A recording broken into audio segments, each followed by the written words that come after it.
Hafaday, Maori, and Talofa Lava from the festival village in Hagåtña, Guam, home to the 12th Festival of Pacific Arts. It seems like only yesterday we welcomed our brothers and sisters of the Pacific to our shores to celebrate the festival, yet here we are, approaching the closing ceremony this Saturday. These 2 weeks have been nothing short of amazing, as we celebrated all the cultures throughout the Pacific, as we shared our histories, our traditions, our cultures, and our stories. Up next, let's take a look at the craftsmanship of some of our neighbors in the North Pacific. Let's check it out. Hey, welcome back. Glad you could join us. And you know, if there's one thing that we've been very blessed here in Guam, host country for the 12th Festival of Pacific Arts, is not only the beautiful sunshiny weather that we've enjoyed over the 2 weeks, but also the great warm hospitality of the people of Guam.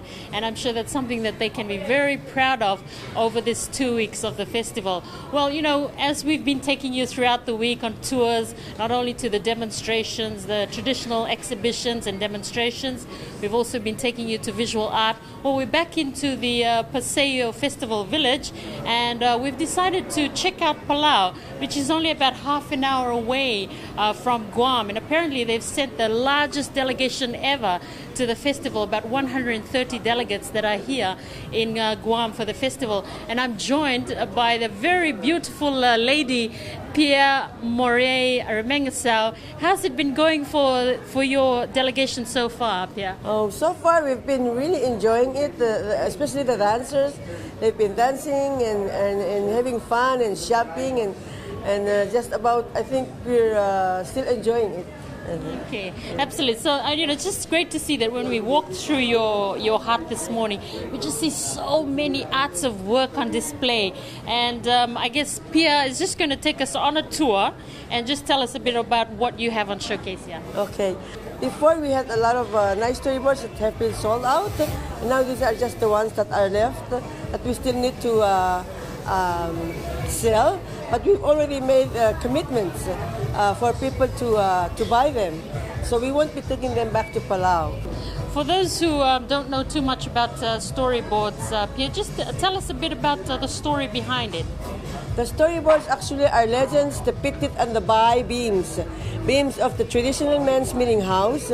And each village would have a bai, the men's meeting house, where the chiefs have meeting and make decisions for the community. And the stories from the beams were transported and taught in a small boards to continue the art of carving and depicting our legends. And these have evolved in this modern day. Before it was just like a small, simple board, but now it has evolved to fish shaped of shark and angelfish, even the toluk shape, the women's money tray, and Napoleon fish. It has evolved into this very beautiful art. Oh, what a fantastic way to preserve your legends. You know, we know in the Pacific it's always usually oral, but you've actually got it carved on your storyboard.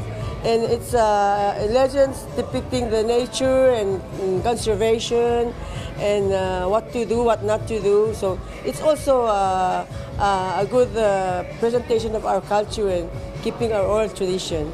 Palau is also well known for its giant clams. We have 8 different kinds of clams, and there's I think 9 in the world. So how big would a giant clam be? Oh, they would be like up to 7 feet. A whole person can lie in it. There are very few now, and that's why we really are trying to conserve the ones in the wild. These are also our jewelries made of troco shell, and these are made from giant clam, depicting a dugong shape, the manatee, which is also protected, and troco shell depicting the shape of the Palauan money with the matching earrings. They pretty much brought the gift shop from the National Museum, our National Museum. So we have books written about Palau, legend books, maps of Palau, and keychains. This is a new product that I think we've been doing, like from virgin coconut oil, hand cream,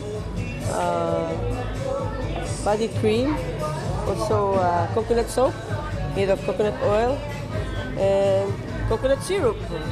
This is coconut syrup from the coconuts. These are particularly made from the southwest islands of Palau. We do a lot of wood carvings, not only on storyboards, but small model by Palauan Men's Money, the meaning house. And this is the story of Uwap, the giant who fell and became the Palau Islands. I think a lot of Pacific islands have some sort of a creation story. This is another part of our creation story. I think this is a common tool among the Pacific. Traditional for carving, especially for the canoes, for the bai, made of the clamshell.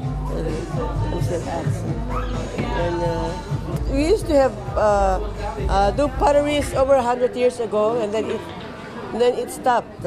And we are trying to revive the art of pottery making.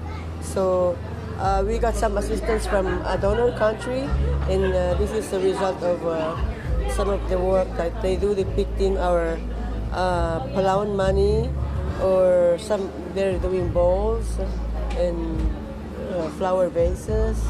The festival really is a good way to strengthen our vision and our effort to keep our culture and promote it.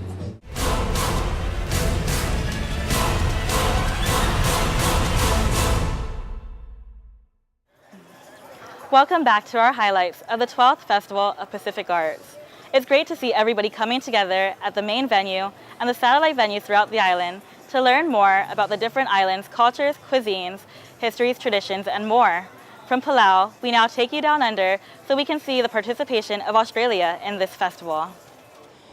Bulavinaka, everyone. Another gorgeous day here in Hagatnia in Guam. We're at the main festival village, and we've stopped by the Australian delegation hut. I'm joined with Patrick Mao, who's here to tell us a bit more about the Australian delegation and what they've been up to over the past week and a half. I understand you've been pretty busy. Yes, I have been. I want to say half a day, and in my traditional language, Torres Straits, Kapugega, good day, and thank you for having me on the program. What are some of the activities that the Australian delegation are participating in here at the 12th Festival of Pacific Arts? The Australian delegation came over to participate in the mediums of visual arts, theatre, music, and traditional dance. Australia has two indigenous groups. One is the Aboriginal people of the mainland, and I come from the Torres Straits Islanders. So the second group of indigenous people in Australia is the Torres Strait Islanders. We are Melanesian descent, and we are seafaring people. Could you describe for us what is happening in the background here this morning? Right now you've seen some activities, some of our visual artists doing some art designs on a traditional weapon, instrument that they call the boomerang. These ones are here as a part of the delegation hut to be able to sit down and share our culture and share just in the activity of sharing with people who come in and sit down so we can just exchange with our cultural stories and knowledge. I understand that you have a number of performing groups here.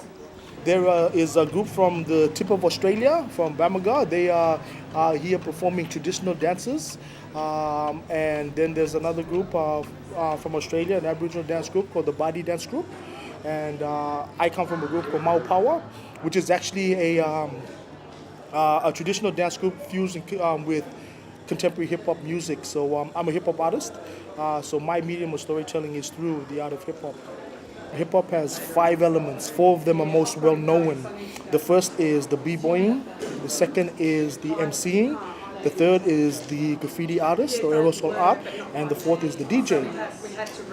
Translate that over to indigenous cultures. Our b-boys are our traditional dancers. So they are the way that we express ourselves, express our stories. Our MCs are our storytellers. They are the orators and the keeper of knowledge. Our DJs are our traditional song composers. So they create the music that stores our language and our knowledge for people to dance and tell. And then the artists that we have in hip-hop, the aerosol arts, are the artists that you see, the visual artists that we tell our stories through, documenting with different imprints, whether it be on rock, whether it be on our instruments, or whether it be in different prints like how we have our lino cuts. The fifth most important element of the both cultures and ones that all these string together to represent is the element of knowledge. Knowledge in all our cultures are passed on through these mediums, and that's what is therefore to be acquired, to be passed on to the next generation.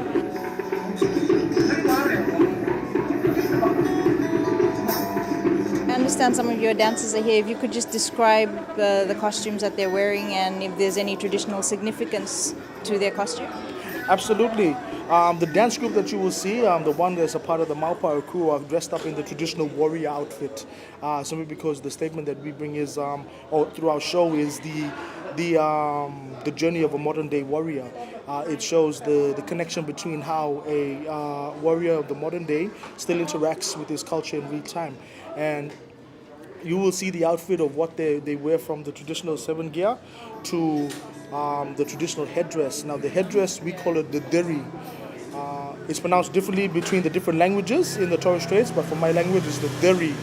The deri signifies the headdress of a warrior that's ready to go to battle. So when you see that being worn, it usually signifies that it's time of battle.